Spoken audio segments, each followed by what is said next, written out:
today's show is targeting the fact that Elon has taken notes from the Kardashians on great marketing at low or no cost. This is Greg for Teslafaninsight. Thanks once again for joining us. If this is your first time, welcome. If you're a repeat visitor, welcome back. We also want to thank our Patreon supporters and subscribers. If you enjoy this show, please take time to like and subscribe. So we have kind of a nice view here for 20 bucks at our camping tent, and hope you enjoy. One of the questions that's out there is Tesla just announced their production numbers, and obviously the numbers were great. Stock price is doing terrific, hit 700, and we expect it to possibly get into that 750, 800 by the end of the week. So the question that pops up then is, why is Tesla releasing numbers early? And so, excellent question. And the answer we're coming up with is, first of all, think about the fact that no other auto company does early numbers. When they announce earnings and sales, etc., all of those are done at the same time. So the next thing to consider is that even though Tesla has released their numbers to great fanfare, they haven't attached actual per vehicle revenue numbers. There are a bunch of numbers missing from the raw number of how much production was done. So one starts to ask the question, why isn't Tesla just releasing number of vehicles sold and revenue and profit for the quarter at the same time? And the answer comes up for us in the fact that Elon/Tesla really focuses on making an effort to continue to market the brand of Tesla in creative ways, but avoiding spending a lot of money to do so.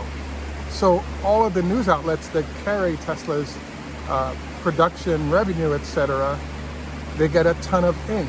If good things happen for Tesla, they get ink. If bad things happen for Tesla, they get a great deal of ink as well. So I wanted to highlight this to you because there's this sort of interesting phenomenon, which is, why should the company go through the headaches of releasing numbers early where they could just do it at the end of the quarter? And the answer is good marketing. So for the fun of it, I want you to do a quick experiment, which is, I'd like to ask you to talk with friends about what they know about Tesla versus competing electric vehicles. And what you'll notice is that, and I've been stunned by it, I have friends who don't own a Tesla, don't plan to own one, but enjoy the process of watching Elon do his thing, watching Tesla do their thing, and eventually they may actually buy. But the challenge is that all the other auto companies spend a lot on marketing. We see a lot of ads here on YouTube. There are a lot of other ways in which they actually are forced to expend advertising dollars and marketing dollars where Tesla does not. And so I'm reminded, I occasionally spend time with people who worked or work at Apple. And I had a friend of mine who worked at Apple, or he had a colleague who was a senior Apple executive. And, you know, a few years after iPod and so forth had become huge, it was, there's a product called Zune from Microsoft. So that product was superior in every way to the offerings of Apple. And so he mentioned this to that Apple executive, and the Apple's executive's response was, yeah, I know it's a better product, but who cares? And I kind of bring this up to you because the whole Steve Jobs lore and all the other attributes of what Apple does causes customers to walk away from one brand and go to another. And if you watch what's going on right now, there's a process where Tesla is the dominant brand here in terms of sales, but in terms of their marketing, there's no competition. they're dominating in the space of marketing.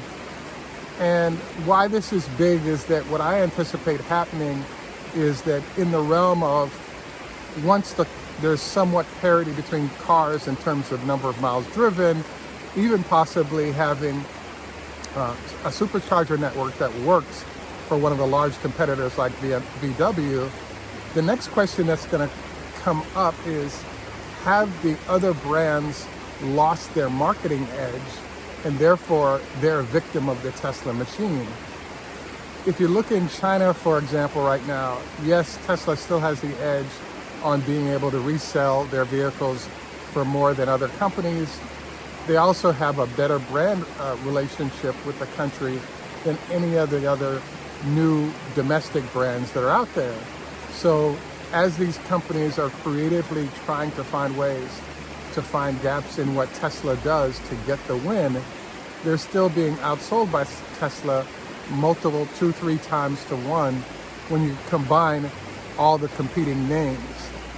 So I thought this was really fascinating because, yeah, you know, Tesla gets a huge amount of ink. The thing though is that they're really able now to transfer that ink into sales that are superior to other competitors, even when they enter a certain market late. So as we've discussed many times, it was strange that knowing that the Model Y structure vehicle was going to be the leading seller for Tesla, they still came out with the Model 3 first and then came out with the Model Y. And in China, most of the manufacturers knew that the SUV was the form factor that most consumers preferred because of a lack of parking, etc. And so I just find it interesting that now Tesla has entered with this product, and the product is doing exactly what was predicted. This also brings up an interesting look at the new Model 2 that everybody's discussing and how will it look, etc. I'm really intrigued because there's a way that ICE vehicles have been marketed for years, and there's a way that electric vehicles are being defined. And in theory, if you look at Tesla, what it's done with the Model X, Model 3, Model Y, the trend is you have different size batteries, you have long range versus short, you have performance. So you have all these different types of vehicles within the same skin. I really think that if in fact the Model 2 arrives in a time frame described at $25,000, we're actually going to see a vehicle that's pretty much a smaller version or simply a Model Y, but somewhat gutted on features in order to allow it to get down to that lower price point. So I point this out because if you want to see something interesting, you really can't do it in the newspaper classifieds anymore. But take a look at the number of convertibles or two-door vehicles that are for sale 2 years after purchase. Very, very high number. Then at the same time, take a look at the number of sort of mini or small but functional SUVs in a reasonable price range, and you'll find that the percentage of vehicles being sold after a year or two of ownership is a lot lower. And the reason is that you have this phenomenon of families. If you have a two-door convertible, yeah, you can enjoy yourself and that's not bad, but the problem is you can't get a family in it. And so you end up having to sell, or if you're in a rural area, there's enough garage space for you to deal with it. Once you're in cities, one of the reasons why homes have gone to 2 stories is because it's a de facto play on the cost of real estate. And so the SUV form factor has really taken over as a dominant form factor for that very same reason. High cost of real estate, higher functionality of 4 doors, higher functionality of SUVs. And Tesla is actually a testament to that, given that we're seeing 80+% of the vehicles purchased right now are actually Model Ys, at least in the United States. And we're getting messages back from our viewers around the world that actually embrace this analysis as well. So this show was really designed to sort of look at the whole fact that there's a real change in marketing and branding that's occurred.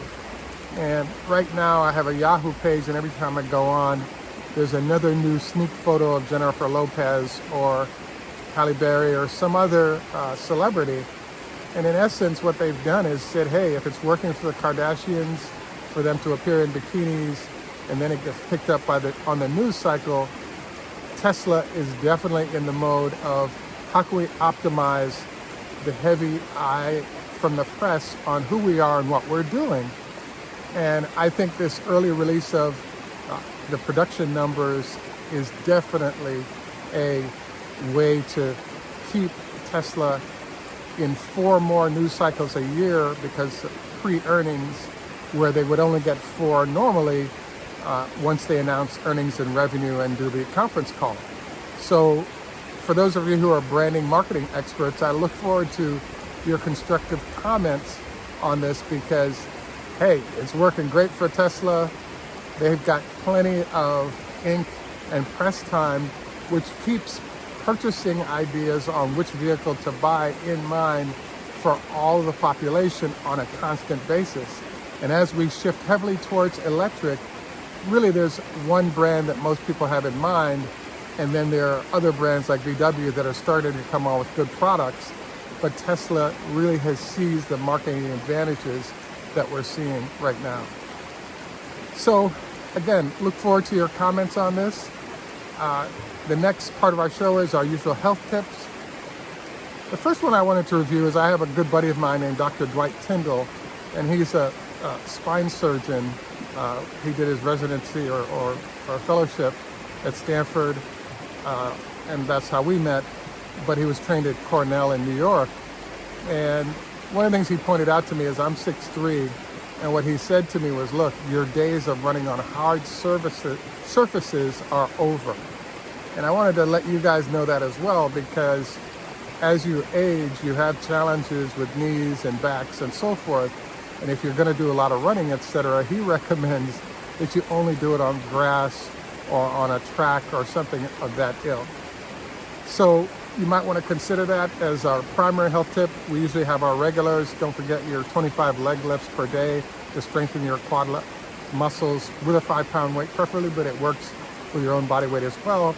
Also wanted to encourage you to think about a 2-5 or other fasting diet. Also wanted to remind you that blood flow allows you to enjoy romantic relations.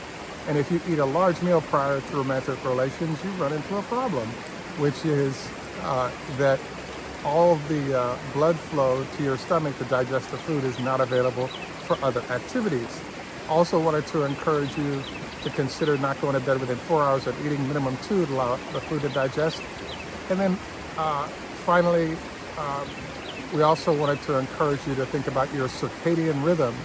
So what that is that if you maintain the same go to bed and wake up time for a couple of weeks, you'll find you'll get into a natural rhythm of sleep and wake that'll allow you to feel a lot healthier in the process. So something to consider also. At any rate, I want to thank you again for joining us. This is Greg for Teslafaninsight.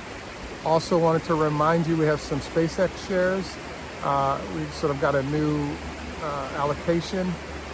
If there's interest, please hit us up on Facebook, Teslafaninsight, and a private message with your email or phone or both would be helpful in terms of a good time to get back to you as well.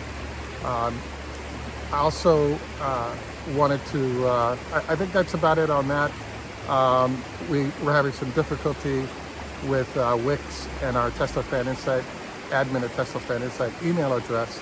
You can also find us if you sign up on Patreon, and we have other methods if there's issues with those. At any rate, again, wanted to thank you for joining us. Please remember to like and subscribe. Could use help on Patreon. Just German, au revoir, French, Lihitro, Hebrew, Khoda Hafez, Farsi, Zdravstvuyte, Russian, Ni hao ma, Chinese. Good day, our friends in Australia. And this view here could be yours for only $25 a night, because it's a campsite that I wanted to check out, and it's really cool. We usually just sort of end right away and show over, but I did want to give you extra video It's my first time to visit this place in the mountains of North Carolina, and wanted to give you guys an opportunity to see what it looked like, unadulterated.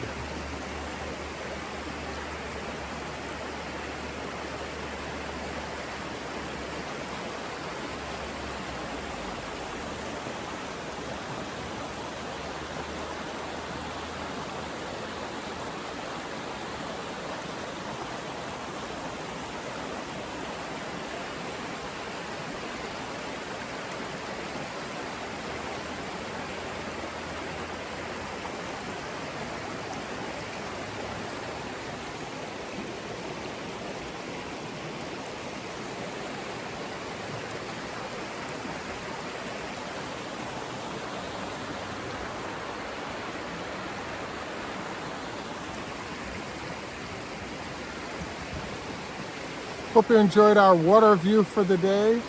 This is Greg for Teslafaninsight once again. Have a great day. Bye for now, and thanks once again for joining us.